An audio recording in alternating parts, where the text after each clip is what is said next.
नमस्कार साथियों, अभी एग्जाम टूर चैनल पर पवन सर डीएसपी हुए हैं, उन्हीं के साथ मैं उपस्थित हूं और पवन सर को मेरे एग्जाम टूर व्यूअर के तरफ से बहुत बहुत बधाई और शुभकामना। Thank you. सबसे पहले पवन सर का मुंह मीठा कराया जाएगा, उसके बाद हम लोग जानकारी टोटल प्राप्त करेंगे कैसे यूपीएससी और बीपीएससी कम समय में निकालें और किस प्रकार इनका रणनीति रहा, उसको आप जानकर अपने पढ़ाई के दरमियान अपने लाइफ में उतार सकते हैं और अच्छा मुकाम प्राप्त कर सकते हैं। डीएसपी बन सकते हैं, यूपीएससी कर सकते हैं या बीपीएससी कर सकते हैं।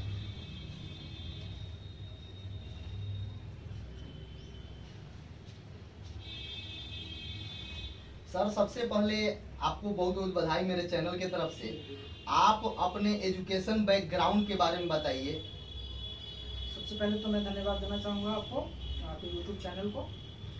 मेरा नाम पवन कुमार यादव है। मैंने 2007 में ग्रेजुएशन किया और 2007 से लेकर 2016 तक मैं मनरेगा में एज ए पंचायत रोजगार सेवक कार्यरत रहा हूँ। और 2016 में मैंने अंततः जॉब से रिजाइन किया और 2016 से 18 मैंने अपना पीजी कंप्लीट किया और 2018 में ही मैंने हिस्ट्री से नेट क्वालिफाई किया और 2018 से ही मैंने बीपीएससी की तैयारी शुरू की। मेरा सफ़र थोड़ा सा लंबा रहा क्योंकि मेरी पोस्टिंग बहुत ही ग्रामीण एरिया में, इंटीरियर इलाके में थी, जहाँ कनेक्टिविटी नहीं थी, बहुत सारी सुविधाएँ नहीं थी। तो 2018 के बाद मैं पटना में शिफ्ट हुआ और उस समय से तैयारी शुरू की। तो 2019 में मैं 63rd इंटरव्यू में मैं अपियर हुआ, लेकिन इंटरव्यू में थोड़े कम मार्क्स आए मुझे, जिसकी वजह से मैं 1 नंबर से अंततः असफल रहा। और 64वीं बीपीएससी में भी अनफॉर्चुनेट रहा, इंटरव्यू देने के बाद भी मेरा फाइनल सिलेक्शन नहीं हो पाया और अंततः 65वीं बीपीएससी में मुझे 70वां रैंक और डीएसपी पोस्ट मिला है और डीएसपी रैंकिंग मेरा 24 है। सर, पहला मेरे व्यूअर एग्जाम टूर चैनल की तरफ से ये प्रश्न है कि आपको कहाँ से मोटिवेशन मिला कि यूपीएससी बीपीएससी की तैयारी करें? चूँकि मैं प्रशासनिक सेवा में ही था, एक तरह से मानिए तो प्रशासनिक सेवा में मैं छोटे पद पर था और ब्लॉक से मैं जुड़ा हुआ था। मैंने लगभग 3 ब्लॉक में काम किया है और वहीं से जब प्रशासनिक ऑफिसर्स को मैं आते जाते देखता था, उनका जो साथ में रह के काम करने का अनुभव था, तो वहीं से मुझे मोटिवेशन मिला था कि मुझे भी प्रशासनिक सेवा में जाना है और मुझे यकीन था कि मैं इसमें अगर लगूँ तो मैं सफलता प्राप्त कर सकता हूँ। सर, मेरे व्यूअर का एक और प्रश्न है कि यदि कोई बीपीएससी की तैयारी कर रहे हैं तो प्रीलिम्स की तैयारी किस प्रकार से करें कि अच्छा अंक आए और किस सब्जेक्ट पर विशेष ध्यान देना चाहिए उनको? देखिए, बीपीएससी का जो प्रीलिम्स होता है वो फैक्ट बेस्ड होता है, तो आपको कोशिश करनी चाहिए कि फैक्चुअल क्वेश्चंस पे थोड़ा ज़्यादा ध्यान दें। कॉन्सेप्ट बेस्ड कई क्वेश्चन हैं इसमें, लेकिन उसकी मात्रा थोड़ी सीमित होती है।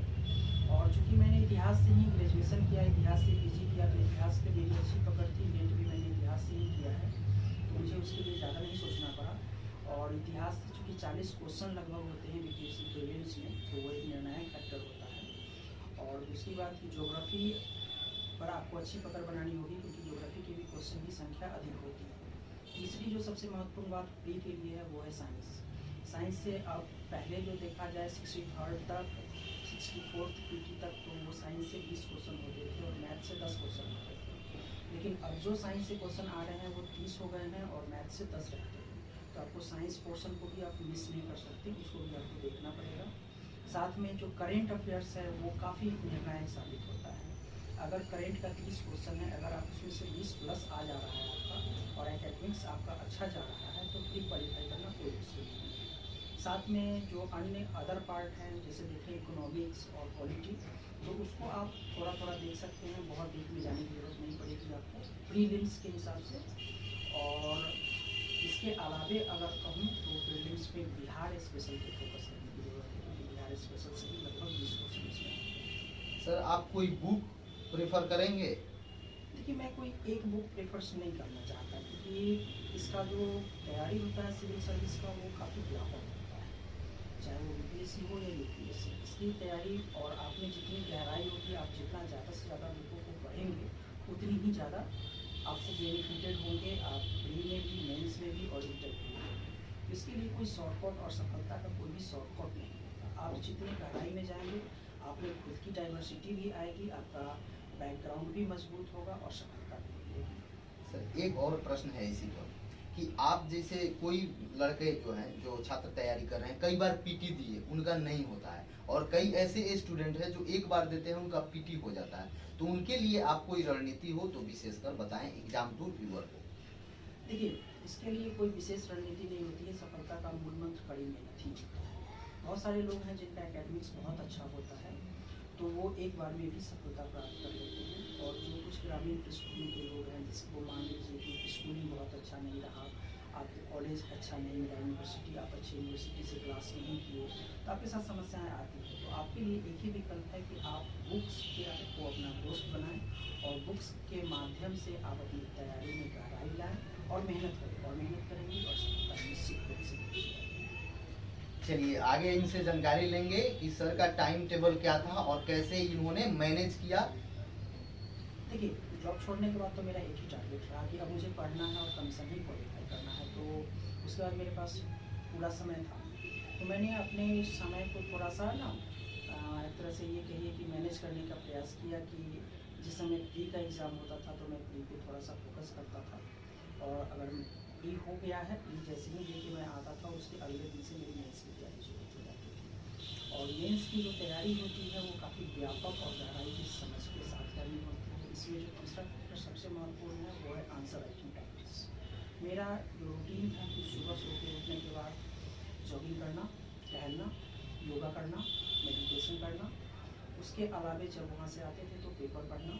ये मेरे दिनचर्या में शामिल था कि पर डे पेपर पढ़ना है और उसके जो महत्वपूर्ण आलेख हैं उनको पढ़ना है। इसके अलावे मेरा अगला जो टारगेट होता था वो होता था आंसर राइटिंग। मेरा कोशिश था कि कम से कम एक आंसर, चाहे वो कोई सा भी सब्जेक्ट हो, चाहे पॉलिटिक्स हो, इकोनॉमिक्स का हो या हिस्ट्री का हो, एक क्वेश्चन कम से कम पर डे हम लिखें। और इससे क्या हुआ ना कि एक तो राइटिंग में भी सुधार हुआ, दूसरी जो उसमें जो गलतियाँ होती थी वो सुधार हुआ, मेरे लिखने की जो गति थी उसमें भी बेहतर हुआ। चूँकि मेरे साथ एक और समस्या थी कि मैं जॉब में जब गया तो एक तरह से आप ये मान के चलिए कि 9 साल का एक गैप आ गया मेरी पढ़ाई के बीच में। कि 2007 में आप ग्रेजुएट होते हो, 2007 में आपकी नौकरी लगती है, आप 2016 तक आप लगातार जॉब कर रहे हो, तो पढ़ाई लिखाई का अवसर उसमें छूट जाता है, कम हो जाता है। और 2016 में जॉब छोड़ने के बाद उसके बाद फिर से पढ़ाई में बैक होना और वहाँ से आके सिविल सर्विस की तैयारी करना थोड़ी मुश्किल है, लेकिन इसको मैंने अपने दिनचर्या के हिसाब से मैनेज किया। जहाँ तक कितने घंटों की पढ़ाई की बात है तो ये कहना बड़ा मुश्किल है, क्योंकि हर आदमी की क्षमता अलग अलग है। तो आप अपने क्षमता के हिसाब से अपना आकलन करें कि आप कितने देर बैठ के आप पढ़ाई को कंटिन्यू कर सकते हैं। कोई ज़रूरी नहीं कि कोई आदमी 18 घंटा ही पढ़े, 14 घंटा ही पढ़े, और ये संभव भी नहीं होता है कि हर आदमी, क्योंकि आपको 6 घंटा सोना भी, अपने दिमाग को बैलेंस रखना है तो आपके लिए 6 घंटा सोना भी अनिवार्य है। तो आप अपने हिसाब से आपकी जो शारीरिक क्षमता है उस हिसाब से मैनेज करें, लेकिन पर डे चीज़ों को पढ़ते रहें और दोहराते रहें। सर एक प्रश्न और है, आप लॉकडाउन चूंकि लग गया था जब आपका एग्जाम चल रहा था, तो उस समय आप कैसे मैनेज किए ये बता दीजिए थोड़ा सा।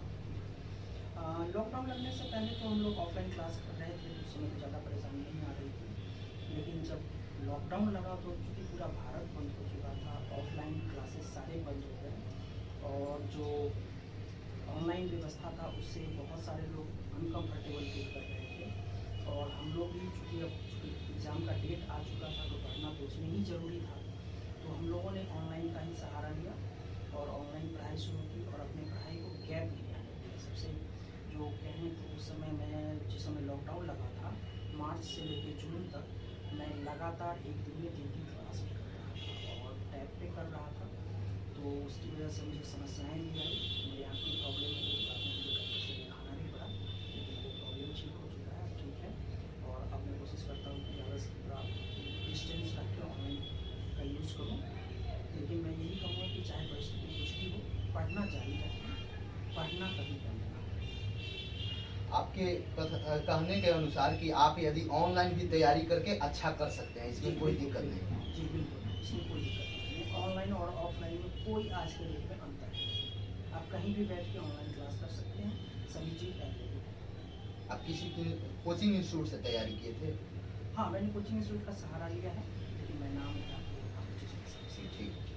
सर अब मेंस तो आप बता दिए, ऑप्शनल किन्हीं को रखना है, कौन सा सब्जेक्ट रखें जिसको कम समय में तैयारी किया जाए और ज़्यादा अंक प्राप्त हो जाए? ये ऐसा कोई सब्जेक्ट हो तो आप बता दें। देखिए, मेरे नज़र में ऐसा कोई सब्जेक्ट नहीं है कि उसमें बहुत ज़्यादा अच्छा मार्किंग होता है और किसी में खराब मार्किंग होता है। ऐसा मैं कहना नहीं उचित नहीं समझता, क्योंकि हर सब्जेक्ट का अपना मायने है। आदमी जीवन में क्या बनना चाहता है और उसको हर विषय से इसकी जानकारी तो मिलती है। लेकिन जहाँ तक मेरे ऑप्शनल की बात है तो मैंने शुरुआत में एक स्टडी लिया था, मेरा पीजी सब्जेक्ट कोर्स सब्जेक्ट वही था। लेकिन मुझे अंत तक फाइनली 63वीं और 64वीं में हिस्ट्री से सफलता नहीं मिली। 65वीं में मैंने हिंदी सेलेक्ट किया था और 65वीं में मुझे हिंदी से सफलता मिली है। और मैं ये कह सकता हूँ कि सब्जेक्ट दोनों अच्छे हैं। बस होता है कभी कभी किसी में अच्छा मार्किंग हो गया, कभी किसी में खराब मार्किंग होता है, कुछ फर्क पड़ जाता है। लेकिन ऑप्शन सारे अच्छे होते हैं। आप अपने अकॉर्डिंग, अपनी क्षमता के अनुसार आप उसको पढ़ के देखें। जो सब्जेक्ट आपको सूट करे, पढ़ने में अच्छा लगे, आप उस सब्जेक्ट को ऑप्ट कर सकते हैं। सर, आप एक और आपसे प्रश्न है कि लॉकडाउन के समय हम देख रहे हैं, लॉकडाउन जब से लगा था और आज के समय में एक तो वैकेंसी सरकारी कम हो गई है और लड़के अब जब लॉकडाउन में स्थिति देखा गया है तो लोग सरकारी नौकरी के प्रति रुझान बहुत हो गया है। तो इसको ध्यान में रखते हुए अब कैसे मेहनत करना पड़ेगा, किस तरीका से पढ़ना पड़ेगा, इस पर कुछ बताइएगा। देखिए, सरकारी नौकरी का पहले भी कोई विकल्प नहीं था और आज के डेट में कोई विकल्प नहीं है। और खासकर देखें तो पूर्वी भारत का जो इलाका है, जिसमें कि आप मान सकते हैं उत्तर पूर्व क्षेत्र में बिहार, यूपी, मध्य प्रदेश, इन सब जगहों पर इंडस्ट्रियलाइजेशन जो है वो काफ़ी कम है। तो युवाओं के पास सीमित विकल्प भी होते हैं रोजगार के, तो ज़्यादातर लोगों का रुझान भी सरकारी नौकरी की तरफ होता है। इसका पर्पस भी है कि इसमें सोशल सिक्योरिटी प्राप्त होता है। दूसरी बात कि आपको समाज में, अपने जिस समाज में आप पले बढ़े हैं उसी समाज में रहकर उनकी सेवा करने का आपको अवसर मिलता है। तो ये सब चीज़ें हैं जो आपको मोटिवेट करती हैं। जैसे लॉकडाउन की फेज को देखा जाए तो लॉकडाउन में जितने भी प्राइवेट नौकरी वाले थे, या तो उनकी नौकरी चली गई या उनकी सैलरी कट हो गई। सिर्फ एक सरकारी क्षेत्र ही ऐसा रहा जिसमें उनको लगातार उनका जो सैलरी है उनको मिलता रहा, जिससे कि युवाओं को एक नया मोटिवेशन मिला है। जो प्राइवेट क्षेत्र में काम कर भी रहे थे वो भी युवा इस तरफ आना चाहते हैं। आज आप देखते हैं यूपीएससी हो, सबसे अधिक संख्या में इंजीनियरिंग बैकग्राउंड के लोग क्वालिफाई कर रहे हैं। इसका सीधा सीधा रुझान जो है दिखाता है कि सभी लोग चाहते हैं इसमें आए। डीएसपी सर, अगला जो पार्ट होगा आप दोनों पार्ट जरूर देखें, संपूर्ण वीडियो देखें। पवन डीएसपी सर जो है ये बताएंगे कि इंटरव्यू कैसे क्रैक करें और बहुत ही कम समय में अच्छा नंबर कैसे लाएं। बहुत बहुत धन्यवाद। अगला वीडियो देखें।